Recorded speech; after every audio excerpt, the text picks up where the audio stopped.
Hello friends, kidneys हमारे शरीर में क्या काम करती हैं?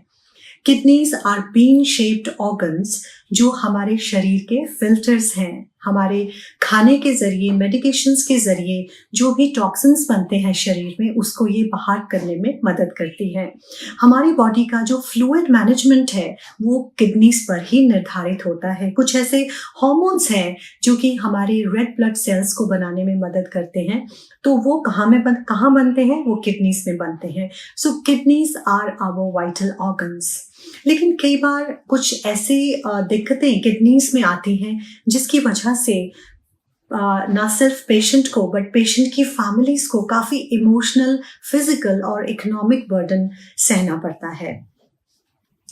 मान लीजिए अगर आप किसी को देखें या आपकी फैमिली में आसपास किसी को यूरिन की आउटपुट या फ्रीक्वेंसी कम हो गई है, बिना किसी कारण के आपका ब्लड प्रेशर हाई रहता है, आपको नौजिया रहता है, आपको थकान रहती है जिसका कोई कारण नहीं मिलता, आपके एंकल्स में या आपके हाथों में या फेस पे थोड़ी पफिनेस रहती है, तो ये किडनी डिजीज के सिम्टम्स हो सकते हैं। लेकिन अनफॉर्चुनेटली ये सिम्टम्स तभी आते हैं जब डिजीज काफ़ी प्रोग्रेस कर चुका होता है।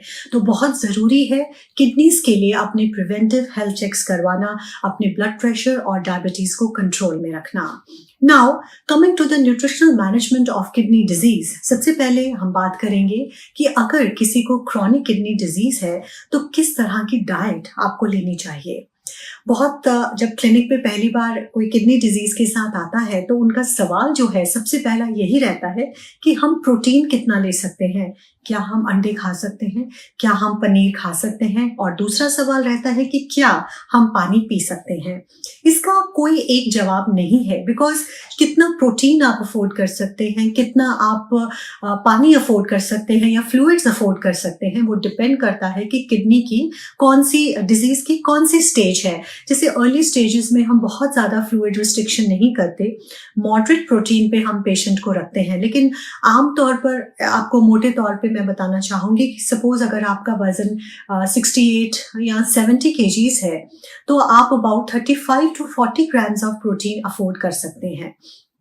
लेकिन एक जो रूल है वो सभी पेशेंट्स में नहीं लागू होता। So you have to consult your doctor और योर डाइटिशियन की आपकी जो स्टेज है उसके मुताबिक आप कितना पानी या कितना प्रोटीन ले सकते हैं, बिकॉज यही बेसिस है आपके ट्रीटमेंट का। मेडिकेशंस भी आपको तभी काम करेंगी सही ढंग से अगर आप सही डाइट का भी साथ में उसके साथ एक कॉम्बिनेशन रखते हैं। इसके बाद जो मेन मिनरल है उसके बारे में हम बात करेंगे जो किडनी डिजीज मैनेजमेंट में बहुत इंपॉर्टेंट रहता है, वो है सोडियम। सोडियम हमें नमक से मिलता है। सोडियम ही हमारे खाने को जो है वो टेस्टी बनाता है। लेकिन जो आम किडनीज हैं जो नॉर्मल फंक्शन कर रही हैं उसमें अपने आप ही सोडियम आपके शरीर में से बाहर जाता रहता है। लेकिन अगर आपकी किडनीज अफेक्टेड है, क्रॉनिक किडनी डिजीज है, तो ये सोडियम आपके शरीर में जमाव करता रहता है, आपके ब्लड प्रेशर को बढ़ा सकता है, आपकी आंखों के नीचे पफिनेस हो सकती है, आपके एंकल्स जो है वो सोलन हो सकते हैं। तो ये इंडिकेशन है कि अब नमक को अपने डाइट में कम करना है। तो कैसे करना है? Very easy. आपको जो भी कैंड और प्रोसेस्ड फूड्स हैं उनको अपने डाइट में से बाहर रखना है। लो सोडियम सॉल्ट्स का आपको इस्तेमाल करना है। लो सोडियम सॉल्ट की मैं बात कर रही हूँ, लेकिन उस पर भी मैं एक इम्पॉर्टेंट बात आपको कहना चाहती हूँ, बिकॉज जो दूसरा मिनरल किडनी डिजीज मैनेजमेंट में बहुत इंपॉर्टेंट रोल प्ले करता है वो है पोटेशियम। पोटेशियम जितना ज्यादा आप अपनी डाइट में लेंगे उतना ही आप अपनी किडनीज को डैमेज कर रहे हैं।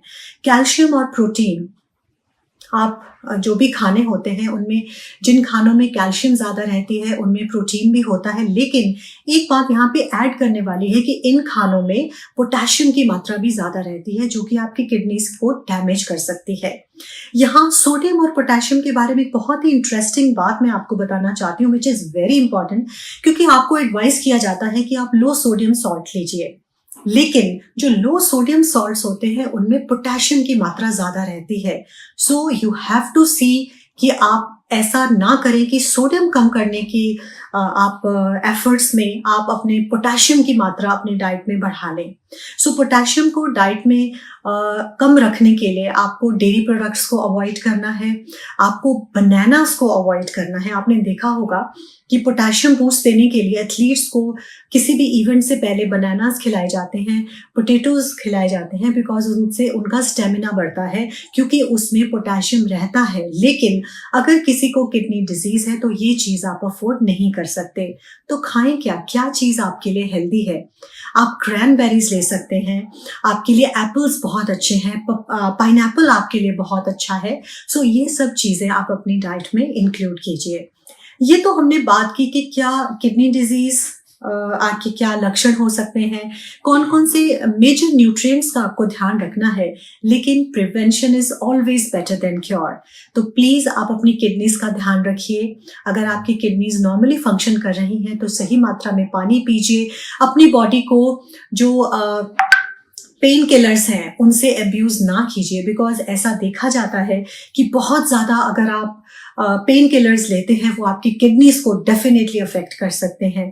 और हमारे पास बहुत से यंग एथलीट्स आते हैं, हेल्थ एंथुसियास्ट आते हैं जो प्रोटीन पाउडर को लेना चाहते हैं, प्रोटीन सप्लीमेंट्स लेना चाहते हैं, लेकिन मैंने अपनी क्लिनिकल प्रैक्टिस में देखा है कि कई बार बॉडी बनाने के चक्कर में मसल बिल्ड करने हैं, उस चक्कर में बहुत एक्स्ट्रा प्रोटीन ली जाती है, क्रेटिनिन सप्लीमेंट्स लिए जाते हैं जो कि किडनीज को डैमेज कर सकते हैं। हर चीज़ की मॉडरेशन सही रहती है, लेकिन अगर किसी चीज़ का ज़रूरत से ज़्यादा इस्तेमाल किया जाए, उसको इनडिस्क्रिमिनेटली यूज़ किया जाए, तो it can definitely affect you in a negative way. तो किडनी डिजीज एक ऐसा डिजीज है जो कि प्रोग्रेसिव डिजीज होता है, लेकिन सही दवाइयों से और सही डाइटरी मैनेजमेंट से आप इसको चेक में रख सकते हैं। और अगर आपके किडनी से रिलेटेड कुछ क्वेश्चंस हैं तो आप हमें डेफिनेटली इनबॉक्स कीजिए। सो अगर आपको लगता है आपको ये वीडियो आपने पसंद किया है या किसी को ऐसी इंफॉर्मेशन की ज़रूरत है तो डेफिनेटली आप इसे शेयर कीजिए, because sharing is caring. This is dietitian Pallavi Jesal saying bye for now, and till we meet again, stay blessed and live life more.